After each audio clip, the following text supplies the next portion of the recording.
அனைவருக்கும் வணக்கம். நம்ம இன்னைக்கு பார்க்கக்கூடிய தலைப்பு, திருமணம் ஏன் தடையாகிறது அப்படின்னு பார்க்க போகிறோம்.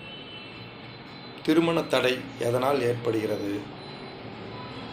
லக்னாதிபதி 7ஆம் அதிபதிக்கு 6, 8, 12 மறைந்தாலும் 7ஆம் இடத்திற்கு அதிபதி லக்னாதிபதிக்கு 6, 8, 12 மறைந்தாலும் இப்படி மறைந்திருக்கிற சூழ்நிலையில் அவர்களை பாபர்கள் என்று சொல்லக்கூடிய அந்த ஜாதகத்திற்கு, அதாவது அந்த லக்னத்திற்கு 6, 8, 12ஆம் இடத்து அதிபதிகள் அவர்களை பார்த்தாலோ அவர்களுடன் சேர்ந்தாலோ அவர்களுக்கு திருமண தடை ஏற்படும்.